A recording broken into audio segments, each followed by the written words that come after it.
Dear student, आज की class के अंदर हम लोग चैप्टर नंबर 2 का शॉर्ट क्वेश्चन नंबर 8, 9 और 10 डिस्कस करेंगे। इससे पहले वाले जो शॉर्ट क्वेश्चन है वो प्रीवियस लेक्चर के अंदर डिस्कस हो चुके हैं। शॉर्ट क्वेश्चन नंबर 11 और लॉन्ग क्वेश्चन हम नेक्स्ट लेक्चर के अंदर डिस्कस करेंगे। Chapter number 2 structure of atom से रिलेटेड है बेटा। शॉर्ट क्वेश्चन नंबर 8 है, draw the structure of carbon atom, isotope of carbon atom, then write the number of proton, neutron and electron। कहता है आप कार्बन के जो आइसोटोप हैं, draw the structure of isotope of carbon atom। तो isotope carbon के जो है ये आप लोग already lecture isotope of carbon and uranium में डिस्कस कर चुके हैं। इसको आपने दोबारा से देखना है, यहाँ पे इसका आंसर आपको मिल जाएगा। शॉर्ट क्वेश्चन नंबर 9 में आपसे कहता है how many electron could be contained in K, L, M and N energy level. Lecture electronic configuration के अंदर इसको हमने डिस्कस किया था। यहाँ पे हम इसको दोबारा डिस्कस कर लेते हैं। फॉर्मूला क्या है, number of electron in shell is equal to 2n square. किसी भी शेल के अंदर जो इलेक्ट्रॉन की तादाद होती है वो 2n स्क्वायर के अकॉर्डिंग होती है। तो सबसे पहले हमने ये जानना है कि n वैल्यू किसी भी शेल के लिए क्या होती है। अगर आप बात करें के शेल की बेटा, तो के शेल के लिए n वैल्यू 1 होती है। अगर आप एल शेल की बात करते हैं तो उसके लिए 2 वैल्यू होती है, m के लिए n वैल्यू 3 होती है और n के लिए स्मॉल n वैल्यू 4 होती है।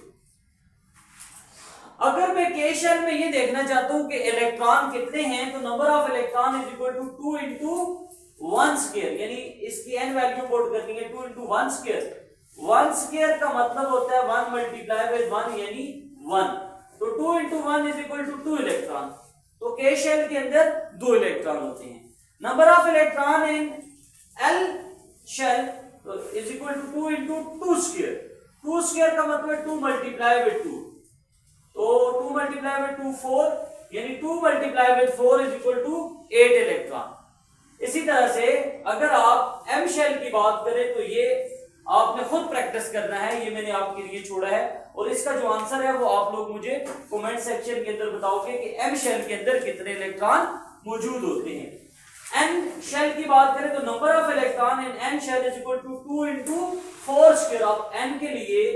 एन शेल के लिए जो स्मॉल एन वैल्यू 4 है, तो 4 स्क्वायर क्या आ जाएगा, 4 मल्टीप्लाई विद 4 यानी 16 आ जाएगा।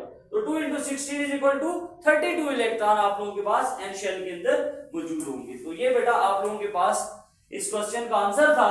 इससे रिलेटेड आप एक डायग्राम बना सकते हैं अपने क्वेश्चन को ज्यादा ऑथेंटिक बनाने के लिए। आप ये 4 शेल बनाएंगे और उसमें इलेक्ट्रॉन मेंशन कर देंगे। Short question number 10, right detail electronic configuration for lithium, carbon and magnesium. तो सबसे पहले लिथियम की बात करते हैं। लिथियम का एटॉमिक नंबर 3 है, इसमें इलेक्ट्रॉन भी 3 है। इलेक्ट्रॉनिक कॉन्फ़िगरेशन क्या है, 1s2 2s1, यानी 2 और 1 3 इलेक्ट्रॉन होंगे। अब इसमें 2 शेल है, के शेल और एल शेल। के शेल में 2 इलेक्ट्रॉन है और एल शेल में 1 इलेक्ट्रॉन है। तो मैंने इसकी डायग्राम भी साथ ड्रॉ कर दी। तो यहां पे हमने जब इलेक्ट्रॉनिक कॉन्फ़िगरेशन की है तो इसमें हमने नंबर ऑफ इलेक्ट्रॉन मेंशन करने के बाद हमने उनको सब शेल के अंदर डिस्ट्रीब्यूट किया। फिर हमने देखा कि इसमें शेल कौन से और शेल के अंदर इलेक्ट्रॉन को हमने मेंशन किया है। उसके बाद बेटा जो आपके पास सेकंड पार्ट है कार्बन 6 और 12, तो ये मैंने आपको प्रैक्टिस के लिए दिया है। इसको आप लोगों ने इसकी डिटेल इलेक्ट्रॉनिक कॉन्फ़िगरेशन खुद करनी है। और नेक्स्ट जो मैग्नीशियम का है वो मैं आपके सामने अटेम्प्ट कर देता हूं। मैग्नीशियम एटॉमिक नंबर इसका बेटा 12 है, तो इसका मतलब है इसमें इलेक्ट्रॉन भी 12 होंगे। तो इलेक्ट्रॉनिक कॉन्फ़िगरेशन क्या होगी, 1s2 2s2 2p6 3s2, यानी इसमें टोटल 12 इलेक्ट्रॉन पूरे हो गए। अब इसके अगर शेल की हम बात करें तो के शेल में बेटा 2 इलेक्ट्रॉन है। देखिए 1 जो है वो के शेल की वैल्यू है, तो इसमें 2 इलेक्ट्रॉन है। 2s और 2p ये दोनों एल शेल से हैं और इसमें 8 इलेक्ट्रॉन है। और 3s जो है वो एम शेल का हिस्सा है, ये एम शेल का सब शेल है, इसमें 2 इलेक्ट्रॉन है। तो पहले शेल में 2, दूसरे में 8 और तीसरे में 2 इलेक्ट्रॉन है। इसके साथ मैंने इसकी डायग्राम भी बनाई है।